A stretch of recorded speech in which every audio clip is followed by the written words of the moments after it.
Sebelum lanjut menonton video ini, jika kalian suka dengan channel Pribumi Berbicara, silahkan kalian support kami dengan cara subscribe dan klik tanda loncengnya. Jangan lupa siapkan kopi dan cemilan kalian. Selamat menonton. Setiap Perdana Menteri Israel, mulai dari David Ben-Gurion sampai Benyamin Netanyahu, memiliki catatan kelam dan kejam selama masa pemerintahannya. Namun, ada satu pemimpin yang menarik perhatian dan patut untuk diceritakan. Dialah Yitzhak Rabin, Perdana Menteri Israel yang sangat kuat keinginannya dalam mewujudkan perdamaian antara Israel dan Palestina. Namun, nasibnya sangat tragis. Dia dibunuh oleh orang-orang Zionis Israel radikal yang tidak menginginkan perdamaian tersebut terjadi. Yitzhak Rabin menjabat sebagai Perdana Menteri Israel pada tahun 1974 sampai 1977. Dan kemudian pada tahun 1992 sampai 1995. Dalam catatan sejarah, masih terdapat pemimpin Zionis Israel yang menginginkan perdamaian dengan Palestina dan negara-negara Arab. Yitzhak Rabin adalah salah satunya. Dia dengan sangat logis dan rasional memikirkan bahwa tidak mungkin ada keamanan bagi rakyat dan negaranya jika terus-terusan bermusuhan dengan dunia Arab. Ketika Yitzhak Rabin menjabat untuk kedua kalinya, dia berusaha keras untuk menarik perdamaian dengan Palestina yang saat itu diwakili oleh Yasir Arafat dari Paksi Palestina. Dia berusaha mencari solusi damai dan mengakhiri konflik yang telah berlangsung begitu lama. Namun, nasib tragis menimpanya. Kehidupan Yitzhak Rabin telah berakhir, tetapi semangatnya dalam mencari perdamaian tetap hidup dalam sejarah. Yitzhak Rabin lahir pada tanggal 1 Maret tahun 1922 di Yerusalem, Palestina. Beliau adalah seorang negarawan dan tentara Israel yang menjadi Perdana Menteri Israel selama 2 periode. Selama kepemimpinannya, beliau berusaha untuk membawa negaranya menuju perdamaian dengan negara-negara tetangganya, termasuk Palestina dan negara-negara Arab lainnya. Sebelum menjadi Perdana Menteri, Rabin juga pernah menjabat sebagai Kepala Staf Angkatan Bersenjata Israel pada masa Perang 6 Hari yang terjadi pada bulan Juni tahun 1967. Beliau bekerjasama dengan Shimon Peres, Menteri Luar Negeri Israel saat itu, dan Yasir Arafat, Ketua Organisasi Pembebasan Palestina atau PLO, untuk mencapai kesepakatan perdamaian. Atas usahanya tersebut, Rabin dianugerahi Nobel Perdamaian pada tahun 1994. Sebelum terjun ke dunia politik, Rabin lulus dari Sekolah Pertanian Kaduri dan bergabung dengan unit Komando Haganah. Beliau aktif dalam melawan invasi Perancis di Suriah dan Lebanon selama Perang Pertama Arab-Israel pada tahun 1948 sampai 1949. Rabin juga memimpin operasi militer di sekitar Yerusalem dan melawan Mesir di wilayah Negev. Pada tahun 1953, dia berhasil menyelesaikan pendidikannya di British Staff College. Kemudian, pada bulan Januari tahun 1964, dia dipromosikan menjadi kepala staf. Di posisi ini, dia berhasil merancang strategi mobilisasi cepat cadangan dan penghancuran pesawat musuh di darat. Strategi ini terbukti sangat penting dalam memastikan kemenangan Israel dalam Perang 6 Hari. Masyarakat Israel menganggapnya sebagai pahlawan perang yang sangat berjasa, dan reputasinya sebagai penjamin keamanan Israel semakin kuat. Pada tahun 1968, setelah pensiun dari militer, Rabin ditunjuk sebagai Duta Besar Israel untuk Amerika Serikat. Di sana, dia berhasil menjalin hubungan dekat dengan para pemimpin Amerika Serikat dan berhasil membeli sistem senjata canggih dari negara tersebut untuk Israel. Namun, dia juga mendapat kecaman dari kelompok garis keras Israel karena keputusannya untuk menghancurkan penarikan diri dari wilayah Arab yang diduduki dalam Perang tahun 1967. Meskipun demikian, prestasi dan kontribusi Rabin dalam memastikan keamanan Israel tidak dapat dipungkiri. Dia adalah sosok yang dihormati dan diakui oleh masyarakat Israel. Sebagai pemimpin Israel, Rabin menunjukkan keberaniannya untuk bergaul dengan musuh dan mengambil langkah-langkah tegas demi kepentingan negaranya. Dalam menghadapi tantangan politik yang kompleks, Rabin mampu memanfaatkan pengalaman politiknya yang luas untuk memimpin Israel dengan bijaksana dan efisien. Rabin adalah seorang pemimpin yang berani dan tidak takut untuk berdialog dengan musuh-musuh Israel.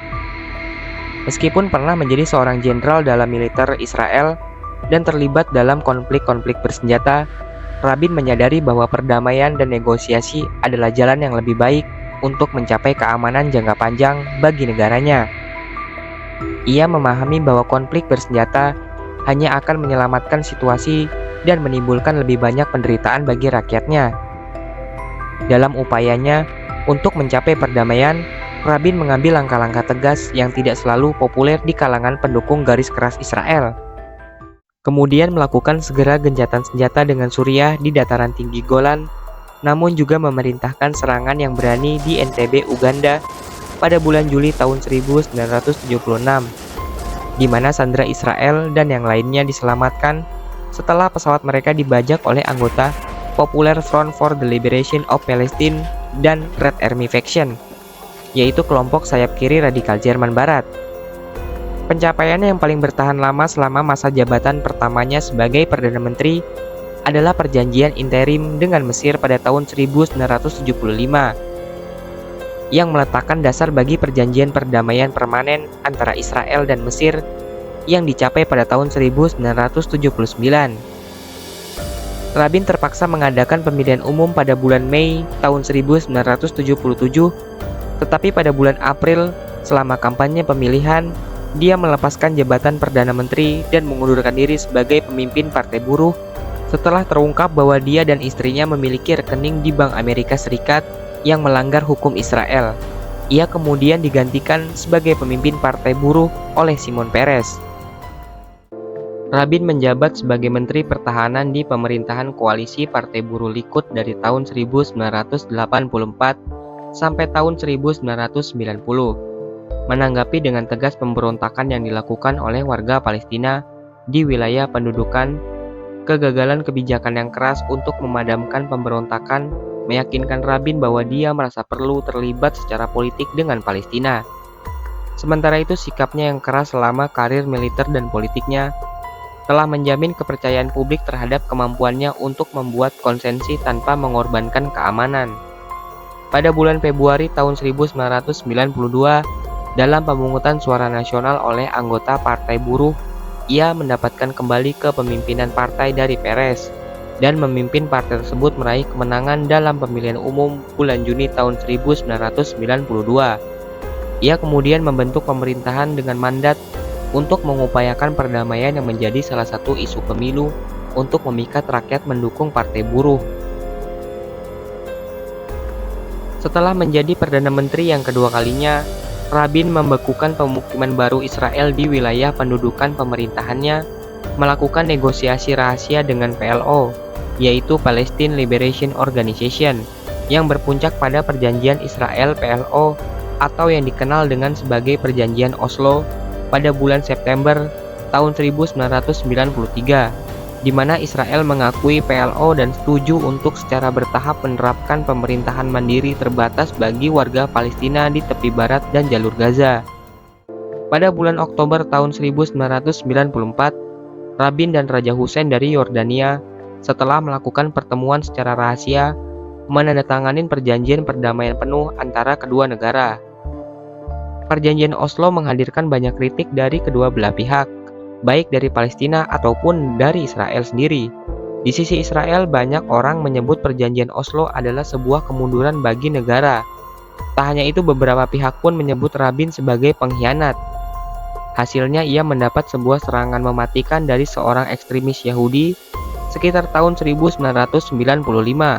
Rabin ditembak mati setelah menghadiri rapat umum di King Square Tel Aviv.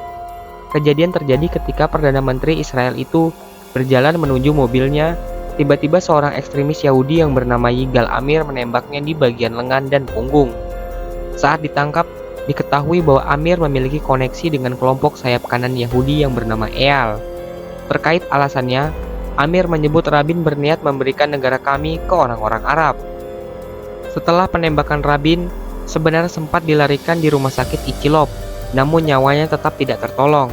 Perdana Menteri Israel ini meninggal pada tanggal 4 November tahun 1995, tepat pada usia 73 tahun.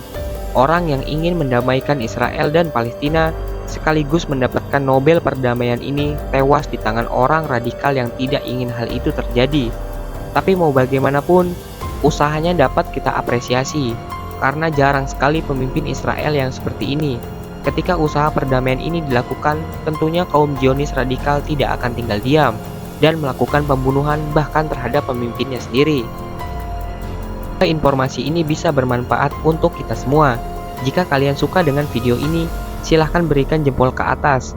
Dan jika kalian menganggap video ini bermanfaat, maka bagikanlah untuk teman-teman Anda yang lain.